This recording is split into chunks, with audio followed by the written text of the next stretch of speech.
The holographic display flickered to life in the chromium-plated conference room aboard the command station Nexus Prime, casting an eerie amber glow across the assembled alien faces. Commander Thorak, his armored hide glistening like forged bronze under the artificial lights, slammed a clawed fist onto the metal table with enough force to make the water glasses jump. 3 years, he hissed, his mandibles clicking between razor-sharp teeth. 3 years of this war against the Scourge. And what does Earth contribute? Paperwork. Admiral Xylos clicked his antennae in what passed for amusement among his insectoid species. His compound eyes reflected the holographic battle statistics floating above the table like a deadly chandelier. Now, Commander, he buzzed through his translator, surely you mean to say they contribute moral support. General Vex, whose translucent body looked like someone had carved him from a particularly expensive crystal chandelier, resonated with a sound like wind chimes having an argument. In my 6,000 years of warfare, I have never witnessed such creative interpretations of military assistance. Tap, tap, tap. The soft sound of fingers on a tablet screen continued from the corner of the room, where Captain Lena Cross sat with her legs crossed, completely absorbed in whatever she was scribbling on her device. Her dark hair was pulled back in a simple ponytail. She wore the kind of expression that suggested she was either deeply concentrating or had just remembered she left her cat unfed back home. "Are we boring you, Captain?" Thorak's voice dripped with enough sarcasm to fill a small swimming pool. Lena glanced up briefly, stylus hovering over her screen. Oh no. Please continue.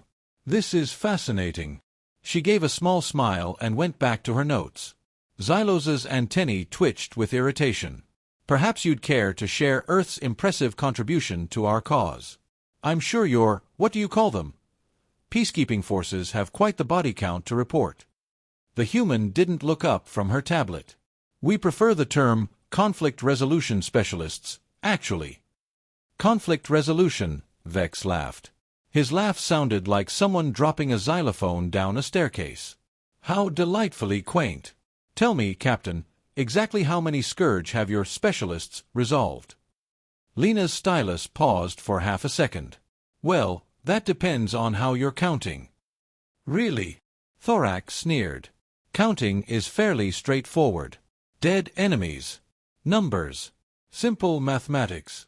Even for a species that still uses those primitive projectile weapons. What are they called again? Guns, Lena supplied helpfully, still focused on her screen. Right. Guns. Adorable. Like bringing a pointed stick to a plasma fight. Admiral Xylos pulled up a holographic display showing casualty reports from various species' fleets. Perhaps some perspective would help our human friend understand the scale of real warfare. My hive fleets have eliminated 6.2 million Scourge in the past 18 months alone. Impressive, General Vex rumbled, his crystalline form shifting to a more prideful shade of amber. Though my crystal warriors have accounted for over 11 million confirmed kills. Quality over quantity, as they say. Thorak's chest swelled with reptilian pride. Amateurs. The Bronze Dominion has eliminated 18.7 million of the parasites. We don't just defeat enemies. We make examples of them. Tap, tap, tap. Lena continued her note-taking, occasionally nodding as if she was keeping track of grocery items rather than genocide statistics. The human, Vex said, his voice carrying the kind of false sweetness that made dental work seem pleasant, surely Earth's mighty forces have some numbers to share. Oh, we have numbers, Lena said, finally looking up with that same mild smile. Lots of numbers, actually. I've been keeping track.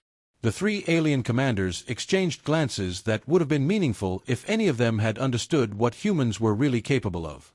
Thorak leaned back in his chair, which groaned under the weight of his armored bulk, and gestured grandly at the holographic display. Allow me to elaborate on real military prowess. He pulled up footage of bronze soldiers tearing through Scourge ranks with plasma claws. Operation Crimson Storm alone netted us 4.2 million confirmed eliminations. My personal kill count stands at 73,000. How quaint, Admiral Xylos buzzed, his compound eyes reflecting smugness in 17 different directions. Simple brute force tactics. My hive coordination algorithms have processed 6.2 million Scourge through our automated war machines. Efficiency. Commander. We don't waste time with personal glory. Children, please. General Vex's form shifted to a deeper shade of amber, resonating with what sounded like crystal goblets being politely murdered. The Prismatic Legion has been perfecting warfare since before your species learned to use tools. 11.4 million scourge have shattered against our formations. Quality, not quantity, though we excel at both. Tap, tap, tap. Lena glanced up briefly, caught Thorax's eye, and gave him a small nod before returning to her notes. The gesture was so casual, so approving, that it made the reptilian commander puff up with additional pride. Look at that, Thorax chuckled, gesturing toward the human. Even their representative recognizes superior military achievement. Taking notes for her superiors back home. No doubt writing a report titled, How Real Soldiers Fight Wars, educational material for their little Earth Defense Force. Earth Defense Force, Vex repeated, his laughter creating a sound like someone playing a broken piano with gardening tools. What do they defend against? Aggressive weather patterns? Particularly hostile house plants. Lena's lips twitched in what might have been a smile. She made another note, then looked up with innocent curiosity. Oh, don't mind me. Please continue sharing your strategies. This is all very illuminating. Strategies? Thorax scoffed. Child, we don't have strategies. We have instincts. Raw predatory instincts honed by millions of years of evolution. Something your soft little species wouldn't understand. Indeed, Xylos agreed, wings buzzing with condescension. Humans seem more suited for, what's the term? Participation trophies. Everyone gets a medal for showing up. Now, that's unfair, Lena interjected mildly, not looking up from her tablet. We don't give out medals for showing up. We save those for actual accomplishments. The three aliens exchanged looks of barely contained mirth. Actual accomplishments, Vex repeated slowly, savoring each word like fine wine. Such as? Lena paused her note, taking just long enough to meet his gaze. Well, we did manage to show up to this meeting without accidentally declaring war on each other first. That's got to count for something, right? The silence that followed was filled only by the soft hum of the space station's life support systems and the gentle tap-tap-tap of Lena's stylus resuming its work. Lena set down her stylus with a kind of deliberate precision that suggested the fun was about to begin. She looked up at the three alien commanders with the expression of someone who had just finished solving a particularly entertaining crossword puzzle. Interesting statistics, everyone, she said, standing and walking toward the main holographic display. Mind if I share some data? Before anyone could object, she connected her tablet to the central projection system. The display flickered, and suddenly the room was filled with charts, graphs, and analytical breakdowns that made the previous battle footage look like finger paintings. Now, I've been keeping track of some things, Lena continued in the same tone someone might use to discuss their weekend gardening projects. And I have to say, your approaches to this whole scourge situation are absolutely fascinating from a tactical analysis perspective. Commander Thorax's scales rippled with confusion. What exactly are you? Oh, let me start with you, Commander. Lena interrupted cheerfully, highlighting a section of data that made Thorax's impressive kill count look significantly less impressive. The Bronze Dominion. Direct combat specialists. Very straightforward.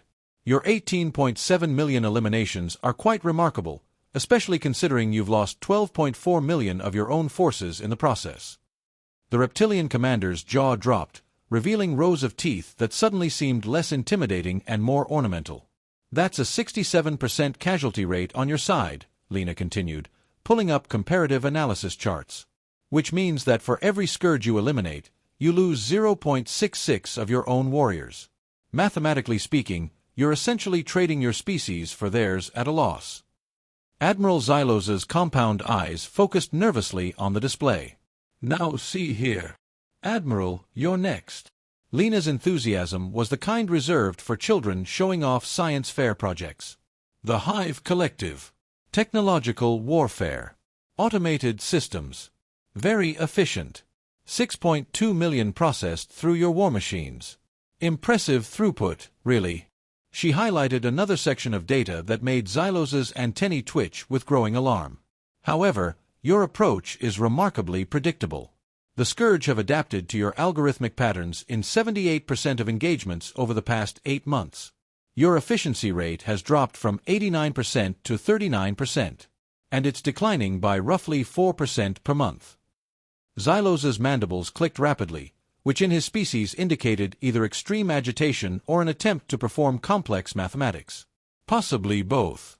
At current projections, Lena added helpfully, your war machines will be completely ineffective against Scourge countermeasures within 11 months.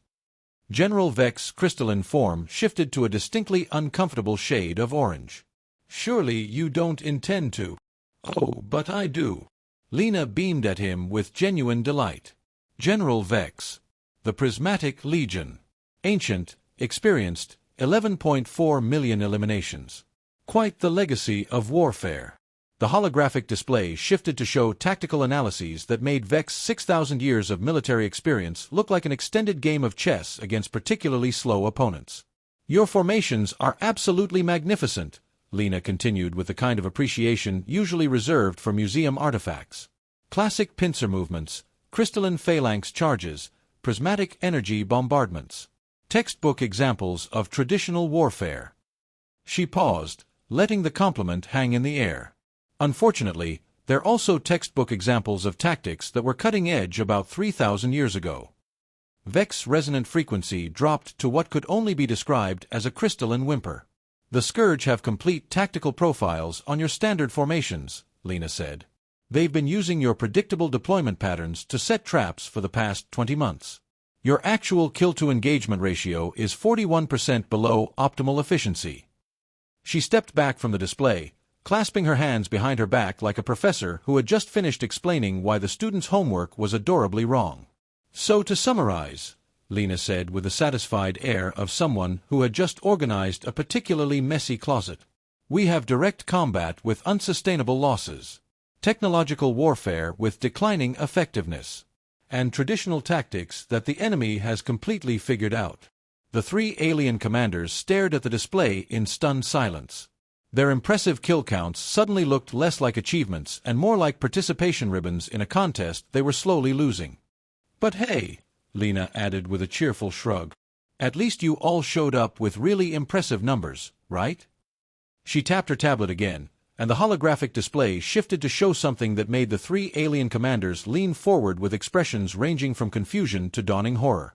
Now, you're probably wondering what Earth's contribution has been to this whole conflict, Lena said, her tone suggesting she was about to reveal the punchline to a particularly elaborate joke.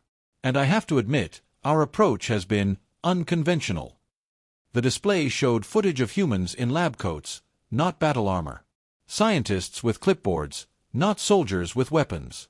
Behavioral analysts sitting at computers, not warriors charging into battle. See, while you were all having your measuring contest out there, Lena continued, gesturing toward the battle footage, we've been doing something a bit different. We've been studying the Scourge. Commander Thorax's mandibles flicked nervously. Studying them? That's not warfare. That's homework. Oh, Commander. Lena laughed, and the sound held just enough edge to make his scales twitch. You're absolutely right. It is homework. Very, very thorough homework. She pulled up detailed biological and psychological profiles of the Scourge species, complete with neural mapping, social structure analysis, and behavioral pattern recognition data that would have made a xenobiologist weep with joy. Turns out, when you actually pay attention to your enemy instead of just trying to kill as many as possible, you learn some fascinating things, Lena explained, highlighting specific sections of the data. For instance, did you know that the Scourge operate on a collective consciousness with 24 distinct hierarchical levels? Admiral Xylos's compound eyes focused on the data with growing alarm. That's classified intelligence. How did you? Oh, we asked them, Lena said casually, as if discussing the weather. Well, technically we asked the ones we captured. Then we asked the ones who surrendered. Then we asked the ones who defected. Amazing what you can learn when you actually try having a conversation instead of just shooting everything that moves. The holographic display shifted to show psychological warfare operations that made the aliens' direct combat approaches look like children playing with toy soldiers. You see, the Scourge's collective consciousness is their greatest strength, Lena continued, her voice taking on the tone of a teacher explaining a particularly clever solution. But it's also their greatest weakness. They're completely dependent on their hive mind for decision-making, emotional regulation, and even basic problem-solving.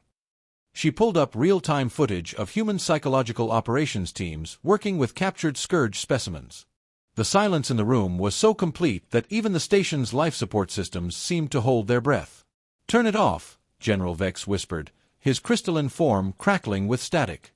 "Well, not off exactly," Lena corrected with a kind of precision that made the statement somehow more terrifying. "More like, redirect it, confuse it, make it work against itself. Humans are remarkably good at psychological manipulation. You know, we've been practicing on each other for thousands of years." The display showed the results of human psychological operations. Entire scourge fleets turning on each other, mass surrenders, and what appeared to be complete mental breakdowns among enemy command structures.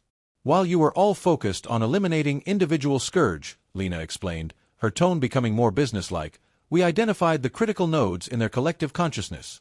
The individuals who serve as psychological anchors for their hive mind structure." She highlighted specific targets on the holographic map, showing how human teams had systematically isolated and converted key scourge leaders. Convert them, and you convert their entire hierarchical branch. It's like, imagine if you could convince a general to switch sides, and his entire army would automatically follow. Except in this case, it's not just following orders. It's literally rewiring their collective brain. Commander Thorax's claws scraped against the metal table. "You're telling us that while we were fighting a war, you were fighting, what? A therapy session?" "Oh no, Commander." Lena's smile became genuinely warm, which somehow made it infinitely more unsettling. "We were fighting a war. You were just participating in target practice." The holographic display updated to show the real scope of human operations: infiltration teams, psychological warfare specialists, neural manipulation experts, and conversion facilities that have been processing scourge leadership for months. Current conversion rate stands at roughly 350,000 scourge per week, Lena announced with the satisfaction of someone reporting quarterly profits. "Not eliminations, mind you. Conversions. They're not dead. They're just working for us now." Admiral Xylos's antennae twitched frantically. "Working for you? That's impossible. The scourge don't change sides. They don't negotiate. They don't usually have a choice in the matter," Lena interrupted gently. "Hive minds are remarkably fragile once you understand their structure. Break the right connections, establish new ones, and suddenly your worst enemies become your most enthusiastic allies." She gestured to the display, showing converted scourge units working alongside human forces in perfect coordination. "So to answer your earlier question about Earth's kill count," Lena said, her voice taking on a tone of mock seriousness, "we prefer to think of it as our conversion count. Much more sustainable than your approaches, don't you think?" She held up her tablet with the casual air of someone showing off vacation photos, completely oblivious to the 3 alien commanders who were staring at her like she had just announced she kept nuclear weapons as houseplants. "Oh, this little thing," she said, noticing their attention. "I just like keeping track of productivity metrics. You know how it is. Quarterly reports, efficiency ratings, return on investment calculations. Standard stuff, really." She tapped the screen, and the holographic display exploded into a data visualization that would have made a statistician weep tears of pure joy. Charts, graphs, pie charts, heat maps, and analytical breakdowns covered every surface of the room in glowing blue light. "See, while you were all focused on raw kill counts," Lena continued, scrolling through what appeared to be the most comprehensive military analysis in galactic history, "I've been tracking the metrics that actually matter. Resource efficiency per species. Tactical effectiveness ratings. Psychological impact assessments. Long-term strategic value projections. Sustainability indices." Commander Thorax's reptilian brain struggled to process the sheer volume of data. How long have you been collecting this information?" "Oh, since the beginning of the conflict," Lena replied cheerfully. "Someone had to keep track of who was actually contributing versus who was just making noise. I'm very thorough when it comes to performance evaluations." She pulled up a section labeled Comparative Species Analysis that broke down each military force's contributions in ways that made their previous boasting look like toddlers arguing over who had the shinier toy. For example, Commander Thorak, Lena said, highlighting his species data with the enthusiasm of a teacher grading papers. 18.7 million eliminations, yes, but at a resource cost of 600 billion credits, 12.4 million casualties, and a sustainability rating of -41%. Thorak's scales shifted to a sickly bronze color that his species typically reserved for extreme nausea. Admiral Xylos, Lena continued, moving to the next data set. 6.2 million processed eliminations, resource cost of 300 billion credits, declining effectiveness curve, and a projected tactical obsolescence date of next month, roughly. Xylos's mandibles clicked in what sounded suspiciously like mechanical distress. And General Vex, Lena said, her smile widening. 11.4 million eliminations over 6,000 years of warfare experience, which averages out to about 1,900 eliminations per year. That's actually kind of adorable when you put it in perspective. Vex's crystalline form shifted through several shades of what could only be described as mortified rainbow. But here's where it gets interesting, Lena said, pulling up a new section of data that made the room's lighting seem dim by comparison. Human operations. Total scourge neutralizations, 847 million. The silence that followed was so profound that it seemed to have its own gravitational pull. "I'm sorry," Admiral Xylos whispered, his translator barely functioning. "Did you say 847 million? Million, yes," Lena confirmed, double-checking her numbers with the casual precision of someone balancing a checkbook. Though to be fair, only about 2% of those were actual eliminations. The rest were conversions, surrenders, defections, psychological breakdowns, voluntary relocations, career changes, and what our psych team likes to call existential realignments. She scrolled through footage showing massive scourge fleets simply stopping, entire armies laying down their weapons, command structures dissolving as their leaders walked away from the war to pursue other interests. "You see, killing your enemies is terribly inefficient," Lena explained with the tone of someone discussing proper recycling techniques. "It wastes resources, creates martyrs, and honestly, it's just bad for morale all around. Much better to convince them that they'd rather be doing something else entirely." Commander Thorak's voice came out as barely more than a croak. 847 million scourge just gave up? Well, when you put it that way, it sounds like we didn't have to work very hard. Lena laughed. "But trust me, psychological warfare is exhausting. Do you have any idea how difficult it is to convince a hive-mind species that individualism is more fulfilling than collective consciousness? The therapy sessions alone took months." She pulled up another section showing human operational costs. Total resource expenditure, 15 billion credits. Casualty rate, 0.002%. Sustainability rating, positive 1,247%. Customer satisfaction surveys from converted scourge, 98% approval rating. General Vex made a sound like wind chimes being strangled. Customer satisfaction surveys? "Oh yes, we always follow up," Lena said proudly. "Quality assurance is very important in psychological conversion operations. Most of our former enemies report being much happier in their new lives. We've got former Scourge warriors who are now running coffee shops, teaching kindergarten, writing poetry. It's really quite heartwarming." She showed them testimonial videos of ex-Scourge discussing their career transitions with the enthusiasm typically reserved for weight loss commercials. "So when you ask about Earth's contribution to this war," Lena concluded, closing her tablet with a satisfied snap, "we don't count bodies. We count problems solved. And according to my calculations, we've solved about 97% of the scourge problem without anyone having to die unnecessarily." She looked up at the three stunned alien commanders with a smile that could have powered a small planet. Lena glanced at her watch with the casual air of someone checking if they had time for dessert, then looked back at the three alien commanders who appeared to be experiencing various stages of existential crisis. "Oh, that reminds me," she said, as if suddenly remembering she had left cookies in the oven. "We're actually in the final phase of operations now. Should probably mention that." She tapped her tablet, and the holographic display shifted to show real-time galactic monitoring feeds. What appeared on screen made the previous revelations look like gentle warm-up exercises. "See, while we've been having this lovely chat," Lena continued, her tone suggesting she was discussing weekend plans rather than galactic warfare, "the Scourge species has been having some internal disagreements." The display showed Scourge fleets across 22 different star systems turning their weapons on each other with the enthusiasm of a family reunion gone horribly wrong. Commander Thorak's voice came out as a strangled whisper. "What did you do?"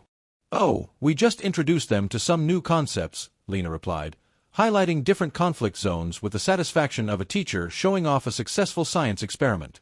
Democracy, individualism, personal choice, the importance of self-expression. You know, the usual human nonsense that drives collective consciousness species absolutely insane. Admiral Xylos's compound eyes tracked the spreading chaos across the galactic map. "You've turned their hive mind against itself." "Well, technically we've given them multiple hive minds to choose from," Lena corrected with academic precision. "Turns out, when you introduce competing ideologies to a species that's used to thinking in perfect unison, they get a bit argumentative." The footage showed what could only be described as the galaxy's most catastrophic philosophical debate, replete with plasma cannons and enough explosions to make a pyrotechnician weep with envy. "We've got the traditionalist Scourge fighting the progressive Scourge, who are fighting the moderate Scourge, who are fighting the radical reform Scourge," Lena explained, pointing to different colored markers on the map. "And that's not even counting the splinter groups. The neo-traditionalist Scourge alone have 17 sub-factions." General Vex's crystalline form had shifted to a shade of transparent that suggested he was trying to become invisible through sheer force of will. "How many factions are there now?" Lena consulted her tablet with the expression of someone checking their grocery list. "Last count, 612 distinct ideological groups. Each convinced that they're the only ones who truly understand what it means to be a proper Scourge." She pulled up casualty projections that made the aliens' previous kill counts look like rounding errors. "Current projection shows complete species-wide self-destruction within 48 hours, Lena announced with the cheerful efficiency of a weather forecaster predicting sunny skies. "They're eliminating each other faster than we ever could have managed. And honestly, they seem to be enjoying the philosophical debates. Very passionate people, the Scourge, once you get them talking about their feelings." The three alien commanders stared at the real-time footage of an entire species tearing itself apart over ideological differences, while Lena watched with the proud expression of someone whose garden was growing exactly as planned. "The war is over," Admiral Xylos stated, his voice carrying the hollow tone of someone whose entire worldview had just been fed through a blender. "Oh, it's been over for months," Lena agreed easily. "We just thought it would be polite to let you all finish your presentations before mentioning it." She closed the tactical display and pulled up what appeared to be personnel files. "Which reminds me," Lena said, her tone becoming almost apologetic. "I should probably clarify something about those participation trophy humans you mentioned earlier." Commander Thorak's scales were now a color that didn't appear in any known reptilian biology textbook. "What about them?" "Well, the teams you've been working with, the ones you've been calling our military forces." Lena's smile took on a quality that made the station's artificial gravity seem inadequate. "Those are actually our kindergarten teachers." The silence that followed could have been used to preserve food. "Our actual military is currently engaged in some other projects," Lena continued conversationally. "Mapping dark matter, establishing diplomatic relations with the entities that live between dimensions, solving that whole entropy problem. You know, the usual Tuesday afternoon activities." She stood up and began collecting her things with the casual efficiency of someone whose workday was coming to an end. "They wanted to handle the Scourge situation personally," she added, "but I convinced them it would be good practice for our education specialists. Building confidence, developing problem-solving skills, that sort of thing. Professional development is very important in the teaching profession." Lena tucked her tablet under her arm and looked at the three alien commanders with genuine warmth. "Thank you all for this delightful meeting. It's been absolutely educational." The transformation in the room was so complete that it seemed like someone had replaced the three commanders with entirely different beings. Commander Thorak, who had been lounging with reptilian arrogance just an hour ago, now sat ramrod straight with the posture of a cadet addressing a superior officer. Admiral Xylos's compound eyes tracked Lena's every movement with the intensity usually reserved for studying nuclear physics. General Vex had shifted to a shade of crystalline blue that his species typically displayed only in the presence of their most revered elders. "Captain Cross," Thorak began, his voice carrying none of its earlier condescension, "I believe we may have underestimated the scope of human capabilities." Lena paused in her packing, looking genuinely surprised. "Oh, this was just a small operation for us. Barely worth mentioning in our quarterly reports, really." She said it with the same tone someone might use to describe organizing their sock drawer, which somehow made the statement infinitely more terrifying. Admiral Xylos leaned forward eagerly, his mandibles clicking with what could only be described as desperate interest. "Captain, would it be possible for humanity to share some of your tactical insights with our forces? Perhaps some basic strategies that might improve our effectiveness." "Basic strategies?" Lena tilted her head thoughtfully. "Well, I suppose I could put together some beginner-level materials. Introduction to Psychological Warfare 101. Maybe some elementary courses in species psychology and basic conflict resolution theory." General Vex's resonant frequency rose to an almost pleading pitch. "We would be honored to learn from human expertise. Our 6,000 years of military experience seem rather inadequate in comparison." "Oh, don't feel bad about that," Lena said kindly, closing her tablet case. 6,000 years is a very respectable amount of time for a species to spend figuring things out. Humans just approach problems differently. We tend to think about the long-term consequences before we start shooting things. She glanced at her watch again, and her expression shifted to mild concern. "Speaking of long-term consequences, I really should be going. I have a parent-teacher conference to attend, and if I'm late, my daughter's teacher is going to think I don't take her education seriously." The three alien commanders exchanged glances that somehow managed to convey both confusion and desperate curiosity simultaneously. "Your daughter?" Thorak ventured carefully. "Oh yes, she's 7 and absolutely brilliant." Lena beamed with parental pride. Her science fair project this year is about quantum mechanics applications in baking. She's managed to create cookies that exist in multiple flavor states simultaneously until you bite them. The judges are going to lose their minds. She stood up and slung her bag over her shoulder with the casual efficiency of someone whose day was just getting started. "I'll have my assistant send over those introductory materials I mentioned," Lena continued, walking toward the door. "Fair warning, though, the basic course load is only about 400 hours of study. We found that most species need at least 8 months to grasp the fundamental concepts before they can move on to intermediate techniques." Admiral Xylos's voice was barely above a whisper. "What were you working on during our meeting?" "Those notes you were taking." Lena paused at the door and looked back with genuine amusement. "Oh, those weren't notes about the meeting. I was doing my taxes. April 15th deadline, you know how it is. Had to squeeze it in somewhere. And honestly, listening to you all compare kill counts wasn't exactly requiring my full attention." She held up her tablet, showing what was clearly a tax preparation application, complete with itemized deductions and charitable contribution calculations. "Though I did manage to write off this meeting as a business expense," she added cheerfully. "Professional development and cross-species consultation fees. Every little bit helps during tax season." Lena walked through the doorway, humming what sounded suspiciously like a children's lullaby, leaving 3 of the galaxy's most feared military commanders sitting in stunned silence around a conference table covered in holographic displays showing the final moments of a galactic war that had apparently been resolved by humanity's equivalent of substitute teachers. The soft sound of her humming faded down the corridor, leaving only the gentle hum of the station's life support systems and the quiet clicking of Admiral Xylos's mandibles as he tried to process what had just happened to his understanding of the universe. Commander Thorak was the first to speak. His voice, once booming with arrogance, now came out as a careful whisper. "Captain Cross, please." "Wait." Lena paused in the doorway, one eyebrow raised. "Yes, Commander." "The materials you mentioned. The introductory courses." He swallowed hard, his scales shifting to a humbler shade of bronze. "How soon could we receive them?"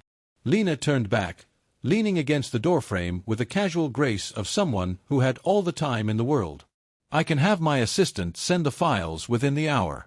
But I should warn you, they're not easy. Most species find our psychological warfare concepts uncomfortable. Humans have been practicing on each other for thousands of years. We've gotten very good at it. Admiral Xylos's antennae drooped with something that looked like shame. We mocked you. Called your methods primitive. Your weapons quaint. His compound eyes reflected the remnants of the holographic display, the Scourge factions still tearing each other apart.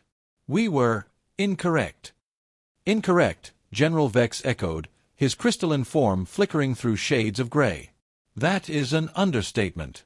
We have been fighting this war for 3 years. You solved it while filing your taxes. Lena laughed, a genuine warm sound that seemed completely out of place in the room where an empire had just been humbled. To be fair, I finished my taxes last week. I was actually planning my daughter's birthday party during most of your presentations. She wants a unicorn theme. Do you know how hard it is to find ethically sourced glitter in this sector? The 3 commanders stared at her. Glitter, Thorak repeated slowly, as if the word were in a foreign language.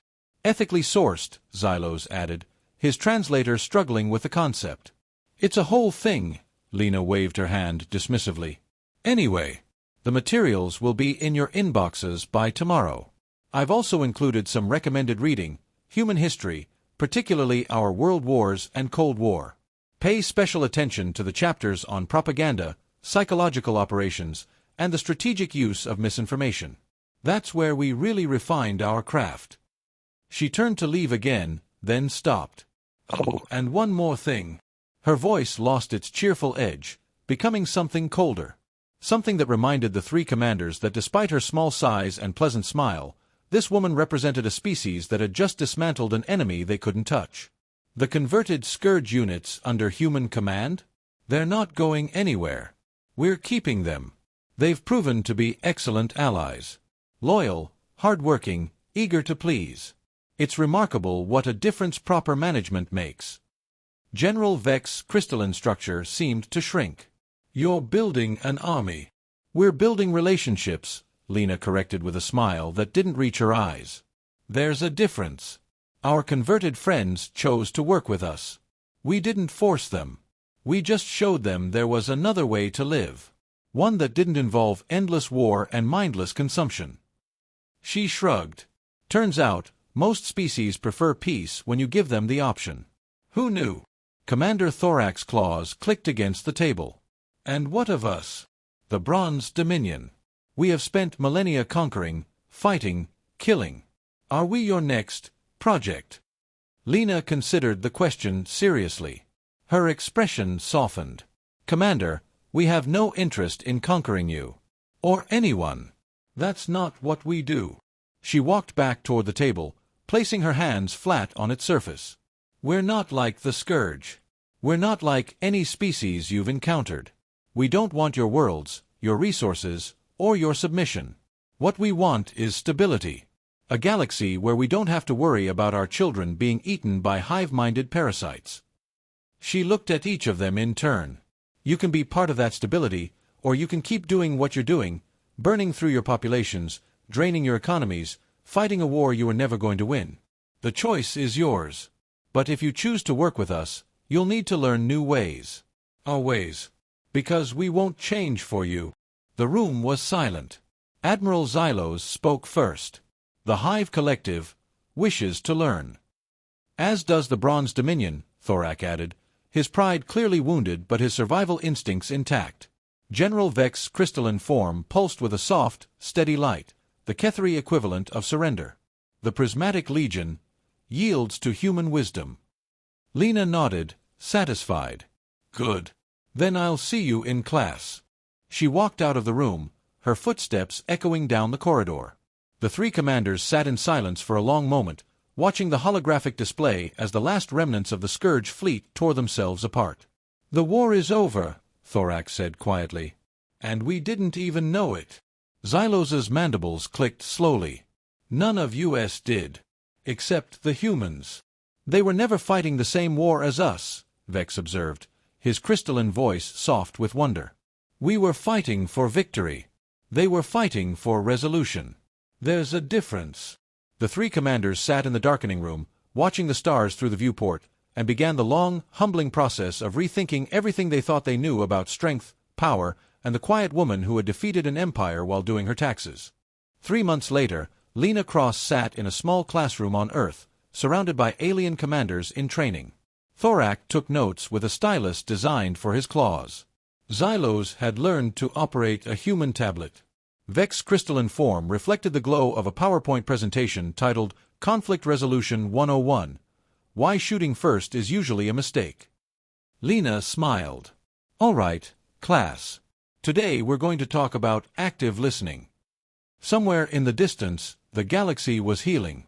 And somewhere in the corridors of power, the old ways were dying. The quiet note-taker had taught them a lesson they would never forget. Strength isn't about how many you kill. It's about how many you save. And the story, interestingly, leaving the audience pleased and satisfied of 2,000 to 3,000 characters, only the quiet note-taker. Final log. 1 year after the meeting that changed everything, the conference room on Nexus Prime looked different. The chrome plating had been replaced with softer lighting. The chairs had been adjusted to accommodate multiple species comfortably. And on the wall, where battle trophies once hung, there was a single-framed document, Earth's Tax Code, April 15th deadline highlighted. Commander Thorak, Admiral Xylos, and General Vex sat around the table, but they were not alone. Representatives from 17 species now attended the monthly strategy sessions. Former enemies. Former conquerors. Former victims. All of them learning a new way of doing things. At the head of the table, sipping tea from a mug that read, World's Okayest Negotiator, sat Lena Cross. She no longer took notes on a tablet. She had trained assistants for that. Instead, she listened. That was the part no one understood about humans. They didn't win by talking. They won by listening. And then talking at exactly the right moment. Quarterly report, Lena announced, setting down her mug. The Scourge remnants have been fully integrated. Approximately 1.2 million former warriors are now employed in various civilian sectors. Construction, agriculture, education. Their satisfaction ratings are at 99.4%, down slightly from last quarter due to a dispute about break room coffee quality, which we're addressing. Thorak's scales had settled into a steady, healthy bronze. He no longer boasted about kill counts. His current passion project was a joint human-bronze agricultural initiative on a terraformed world. The farming colonies are thriving, he reported. Crop yields up 300% from last cycle. The former Scourge workers have proven enthusiastic. They just needed purpose, Lena said simply. Same as anyone. Admiral Xylos had undergone the most visible transformation.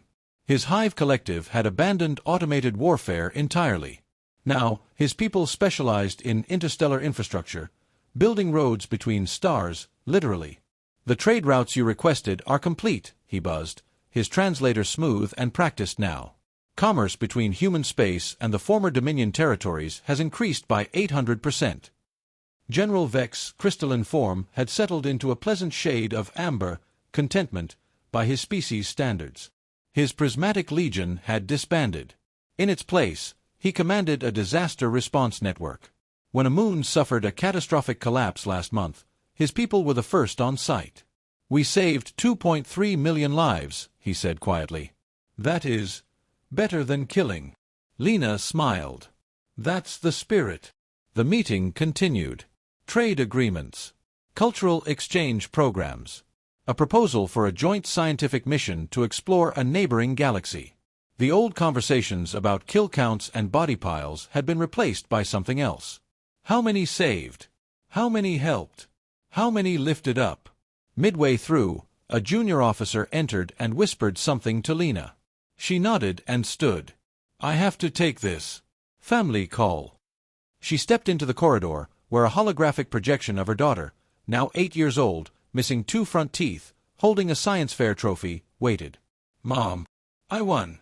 The quantum cookies won. Lena's face lit up. That's my girl. I told you they'd lose their minds. The judges said they'd never seen anything like it. One of them ate a cookie that tasted like chocolate and vanilla and strawberry at the same time. He cried. That's the beauty of quantum superposition, sweetheart. Now, go celebrate. I'll be home tomorrow. Promise. Promise. The call ended. Lena stood in the corridor for a moment, looking out at the stars through the station's viewport.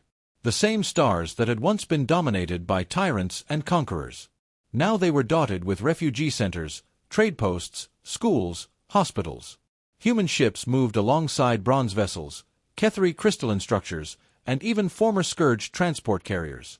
All of it because someone had decided, centuries ago, that humanity would not repeat the mistakes of its past. That there was another way. That talking was not weakness. That listening was not submission. That understanding was the most powerful weapon in the universe. She walked back into the conference room. The meeting was wrapping up. Thorak was helping Xylos with a technical issue on his tablet. Vex was discussing agricultural rotation schedules with a former adversary. "Before we adjourn," Lena said, taking her seat, "I want to thank you all. A year ago, you didn't know what to make of me. You thought I was taking notes on your war strategies. You thought I was impressed by your kill counts." She paused. "I wasn't. I was tracking your losses, your inefficiencies, your blind spots. And I was wondering, if we were ever on opposite sides, how I would defeat you." The room went quiet. "But we're not on opposite sides," she continued. "We're on the same side.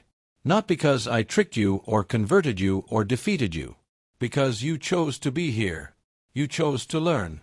You chose to change. And that, more than any weapon, more than any strategy, is what will keep the galaxy safe." She raised her tea mug. "To the future." The other species raised their own cups, claws, mandibles, crystalline appendages, all adapted to hold liquids in their own ways.